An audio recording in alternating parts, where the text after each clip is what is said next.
Hello engineers, welcome to engineer. आज के इस लेक्चर में हम करेंगे क्लाउड कंप्यूटिंग। राइट, आज हम करेंगे क्लाउड कंप्यूटिंग। और क्लाउड कंप्यूटिंग में मैं एनालिसिस करूंगा बहुत सारे पेपर्स का। 4 और 4 8 पेपर्स हैं। मैं 9 बोलने वाला था बट नहीं है।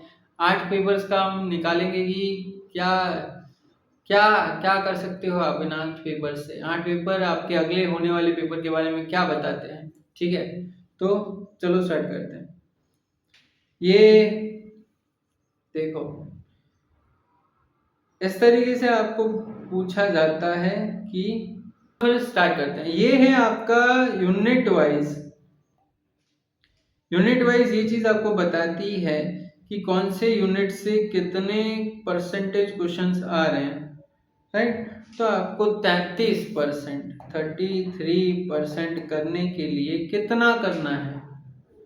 तो ये 2 यूनिट कर लो, आराम से आपके 48.8% बन रहे हैं। ठीक है, मतलब आधा सब्जेक्ट इन दोनों से खत्म हो जाता है। मैं नहीं बोल रहा इतना ही करके जाओ, मैं बताऊंगा कैसे सब कुछ करना है, बट ये पूरे करके चले जाओगे, ये दो थर्ड एंड फिफ्थ यूनिट, तो बहुत हो जाएगा। इसके आगे आपको कुछ नहीं चाहिए। ठीक है, चलो तो आगे बढ़ते हैं। तो है पहला यूनिट, वर्चुअलाइजेशन क्या है, क्लाउड सर्विसेज क्या है। ये उसका सिलेबस है, टॉपिक्स कुछ यूं है। नहीं नहीं नहीं, इस वीडियो को जल्दी जल्दी भगाएंगे, मैं उतना डीप में नहीं जाऊंगा। मैंने देखा है कि आप लोग स्किप कर करके देखते हो, मेरा भी टाइम वेस्ट होता है, आपका भी टाइम वेस्ट होता है। मैं बस एक बात बोलना चाहूंगा कि ये करने में मेहनत बहुत लगती है। ये एक पीडीएफ बनाने में ही मुझे 2 दिन लगते हैं, एंड ये जो डेटा मैं निकालता हूँ आपके लिए उसमें बहुत ज़्यादा टाइम जाता है। एंड मैं फिलहाल कुछ ऐसा कर रहा हूँ जिसमें मेरे लिए टाइम बहुत ज़्यादा इम्पोर्टेंट है। राइट, मतलब एक चीज़ है जो मैं कर रहा हूँ which is for just limited time, बहुत बहुत लिमिटेड टाइम तक ही वो काम मैं कर सकता हूँ। एंड ये लिमिटेड टाइम में भी मैं आपके लिए एक पोर्शन निकालता हूँ, तो you need to subscribe. Right, मतलब इतना तो हक बनता है मेरा कि मैं इतना टाइम डाल के आपको 40 से 55 मार्क्स के बीच में मार्क्स ला देने का गारंटी ले रहा हूँ। तो आपका हक बनता है कि या शेयर करो, लाइक करो, इस चैनल को थोड़ा सा ग्रो करने में मेरी हेल्प करो। ठीक है, चलो इससे ज़्यादा मुझसे नहीं होगा, मैं डायरेक्टली इस पे आता हूँ। ये है क्लाउड डेफिनेशन। क्लाउड की कुछ कुछ चीज़ों की डेफिनेशंस 10 बार रिपीटेड है, एंड मैं ये बताऊंगा क्या क्या रिपीटेड है, किस तरीके से रिपीटेड है। फिर है डिप्लोयमेंट मॉडल्स 6 बार। तो ये 2 इंपॉर्टेंट हो जाता है, ये भी इंपॉर्टेंट हो जाता है। Challenges and application of cloud computing, virtualization 3 बार पूछा गया है। ये सब 8 पेपर में पूछा गया है। अगर ये 10 बार पूछा गया है, इट मीन्स कि ये किसी क्वेश्चन में 2 बार पूछा गया है। उसका मतलब है कि एक बार ऊपर और दूसरी बार और में नीचे। ठीक है, तो इतना ज्यादा वो मत भावुक मत हो जाना कि 8 में से 10 कैसे आने लगे। ठीक है, थोड़ा सोचो। डिप्लॉयमेंट मॉडल्स हो गया, फिर ये ऑर्गेनाइजेशन का introductory concept, layer of cloud computing. ठीक है, देखो क्लाउड कंप्यूटिंग क्या है, उसको आइडेंटिफाई करो, उसके कोर फीचर्स क्या है ये बताओ। ठीक है, क्लाउड कंप्यूटिंग क्या है, क्लाउड कंप्यूटिंग एंड उसके कैरेक्टरिस्टिक क्या होता है, फीचर होता है, फीचर क्या होता है, कैरेक्टरिस्टिक होता है। बस सेंटेंस आप किस तरीके से बना रहे हो, तोड़ मरोड़ के लिखना है। चीजें सेम ही है, सवाल सेम ही है। जीटीयू का रूल है कि एक ही क्वेश्चन सेम टू सेम पूछा नहीं जा सकता बार बार। राइट, दैट्स वाई क्वेश्चन का पूछे जाने का तरीका अलग होता है, उसका जवाब सेम होता है। एंड इसमें से मुझे कुछ ढंग का नहीं दिख रहा जिस पे मुझे बात करनी चाहिए, तो skip. Deployment models, cloud model, community cloud model कौन सा है, डिफरेंट बता दो। Difference between public and private cloud. नहीं नहीं, कुछ भी मुझे रेलेवेंट नहीं दिख रहा जो मुझे आपको बताना ज़रूरी है। फिर challenges and application of cloud, ये चीज़ें सिर्फ आपके लिए हैं कि ये क्वेश्चंस हैं। इन क्वेश्चन में से आप एक कॉमन क्वेश्चन निकालो एंड उसको एक नोटबुक में लिखो एंड फिर उसका आंसर ढंग से लिखो। जितना डिटेल में आप लिख सकते हो उतना डिटेल में, नहीं इसमें नहीं काट सकते, इसमें काट नहीं सकते, ठीक है। मैं बता रहा हूँ, भाई बताएगा, बता के जाएगा, ढंग से समझो। जब आप एक पेज लेके इन सब में से एक क्वेश्चन बना के, यहाँ पे क्वेश्चन आपने बना दिया, ये लिख दिया एंड यहाँ से आपने लिखना शुरू किया। एंड अगर मैं बोल रहा हूँ कि आप डिटेल में लिखो तो आपने एकदम डिटेल में लिखना शुरू किया, हर एक पॉइंट को पकड़ पकड़ के, ठीक है। एक पेज भरा, 2 पेज भरा, 3 पेज भरा, 4 पेज, 5 पेज भर जाएंगे, आप डिटेल में लिखोगे। 7 मार्क्स का क्वेश्चन होगा, 5 पेज भरेंगे। 4 मार्क्स का क्वेश्चन होगा, 3 पेज भरेंगे। 3 मार्क्स का क्वेश्चन होगा, 2 पेज भरेंगे। मैं किया है इसलिए बता रहा हूँ। ये कर लिया, now you read it thrice, 3 बार पढ़ो। एक बार लिख लिया, बस 3 बार पढ़ना है आपको रैंडमली, कभी भी जब आपकी इच्छा हो तब। एग्जाम के पहले एक बार पढ़ना है, वो एक दिन पहले का पढ़ना है, वो तो पढ़ना ही है। अभी से उस दिन तक आप इस चीज को 3 बार पढ़ो, ज्यादा नहीं बोल रहा हूँ, 3 बार पढ़ना है रैंडमली जब आप चाहो तब। इतना आपने कर लिया, आपको एग्जाम में खुद याद आने लगेगा कि इसके बाद ये लाइन आती है, इसके बाद ये पॉइंट आता है। आपको वैसे रटने की जरूरत नहीं है, ये रटना है ही नहीं, ये मैं आपको समझा रहा हूँ कि कोई चीज को याद कैसे करते हैं। एंड ये एक थियोरी सब्जेक्ट है। थियोरी सब्जेक्ट की बहुत खराब चीज यही होती है, यू नीड कि आप यू नीड के आपको वो मिले, पॉइंट्स मिले, जो मेरे को अभी नहीं मिल रहे हैं बोलते हुए भी। वो पॉइंट्स आपको एग्जाम में कैसे मिलेंगे इतने प्रेशर के बीच में? अब समझ पा रहे हो मैं जो आपको समझाने की कोशिश कर रहा हूँ? तो यू नीड कि आप एक 5 पेज का अच्छा सा आंसर लिखो एंड उसको कंटिन्यूअसली रटो। रटो नहीं, 3 बार पढ़ो बस। आज से एग्जाम के एक दिन पहले 3 बार पढ़े, प्लस एग्जाम के एक दिन पहले आप जो पढ़ोगे वो, तो बस आप 4 बार पढ़ो और 1 बार लिखो। बस आपका ये क्वेश्चन बहुत अच्छे से हो जाएगा, इतना अच्छे से कि इस क्वेश्चन को किसी भी तरह तोड़ मरोड़ के पूछा जाए एग्जाम में, आप ढंग से आंसर लिख के आ जाओगे।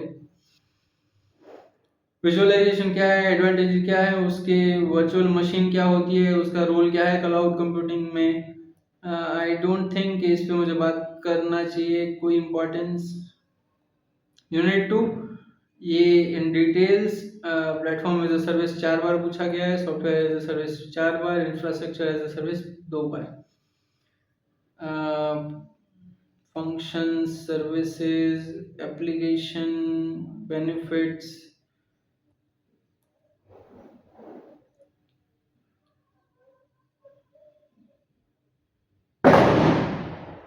आई डोंट थिंक कि इसमें मुझे कुछ बोलना ज़रूरी है। आप पढ़ लेना, कुछ हो तो कमेंट कर देना, मैं आपको जवाब दे देता हूँ इमीडिएटली।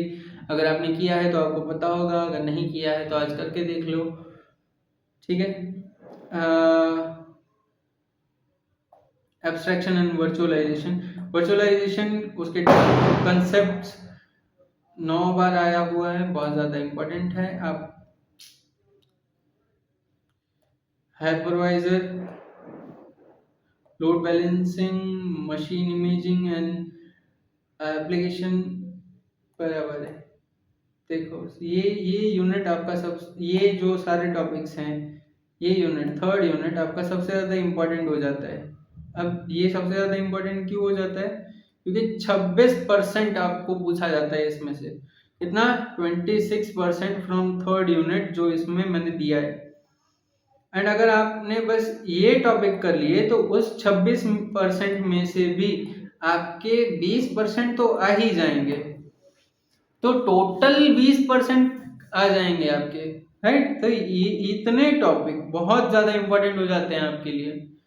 यही करके चले जाओगे आपको 20% बन जाएंगे। फिर तो आलतू फालतू उर्दू कुछ भी लिख के आ जाओ क्वेश्चन पेपर में, 33% तो ऐसे ही बन गए आपके। समझ रहे हो? 20% मतलब 7 मार्क्स के 2 क्वेश्चन हो गए, 14 मार्क्स आपके इसमें आ गए इतने में अप्रॉक्सीमेटली। हार्डवेयर वर्चुअलाइजेशन क्या है, फिर सॉफ्टवेयर वर्चुअलाइजेशन क्या होगा, फिर और एक वर्चुअलाइजेशन का टाइप होता है, वो तीनों क्या क्या होते हैं उसको डिफाइन करो। Outlier outline characteristic of server virtualization, application virtualization, about virtualization. ये मतलब पॉइंट नहीं है इसके बारे में कुछ बोलने का, ये सब आप सारे क्वेश्चन आपको करने हैं इसमें, ये जितना भी दिया है सारे क्वेश्चन आपको करने ही करने हैं, राइट। ये वाला यूनिट आप नहीं छोड़ सकते, बहुत ज़्यादा इंपॉर्टेंट है, हद से ज़्यादा इंपॉर्टेंट है।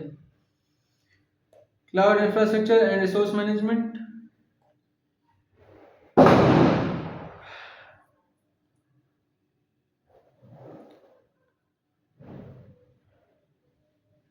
बिलिंग, टेंडेंसी, रिसोर्स प्रोवाइजिंग, ये सारी चीज़ें 8 बार रिपीट हुई हैं 8 पेपर में।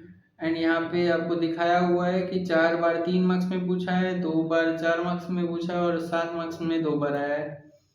तो इसको देखते हुए मुझे ये लग रहा है कि ये टॉपिक 8 पेपर में पूछा गया है, राइट। सही कंक्लूजन है। तो ये पेपर अगले पेपर में पूछा जाने का कितना चांस है? 100%, राइट। तो आई सपोज कि मैं जिस तरह से आपको समझा रहा हूँ वो आपको समझ में आ रहा है। ये स्क्रीनशॉट ले लीजिए, मेरे पास ज़्यादा टाइम नहीं है, मैं बस आपको इम्पोर्टेंट टॉपिक्स दे के अभी निकलता हूँ। सिक्योरिटी के चैलेंजेस एंड इसको बनाने के रिस्क, राइट। मेंटेनेंस के रिस्क, बनाने के रिस्क, फिर कंटिन्यूएशन की रिस्क, कॉस्ट वगैरह वगैरह सब कुछ यहाँ पे आ गया। Identity management and access control, देख लो राइट। इम्पॉर्टेंट टॉपिक्स हैं, इन टॉपिक्स को आप नहीं छोड़ सकते, राइट। हाँ, disaster recovery in cloud, securing data, digital signature, ये ऑटोनॉमिक सिक्योरिटी और SAN, थ्रेट्स क्या है, इश्यूज क्या है, चैलेंजेस क्या है। मतलब ये तीनों का आंसर सेम ही है, थ्रेट्स, इशू, चैलेंजेस, ये तीनों है एक ही चीज, बस अलग अलग क्वेश्चन में पूछा गया है, क्योंकि सेम क्वेश्चन रिपीट नहीं हो सकता। तो आपको कितनी बार बताऊं, मतलब आप समझ गए, 7 सेम में हो, ठीक है। Management access control, identity management life cycle, identity broker, identity management life cycle, देखो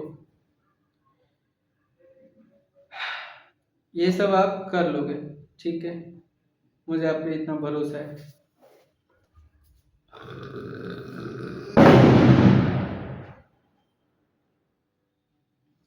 मिडलवेयर का सिलेबस है कुछ, एंड ये रहा कि कितना किसमें से पूछा जाता है। 7 मार्क्स का क्वेश्चन आता है गूगल ऐप इंजन से, तो ये आप कर लोगे, ठीक है। इसका आप स्क्रीनशॉट ले लीजिए, मैं अब थोड़ा सा भगाने पे ध्यान देता हूँ, वरना कैमरा बंद हो जाएगा, मेन प्रॉब्लम ये है।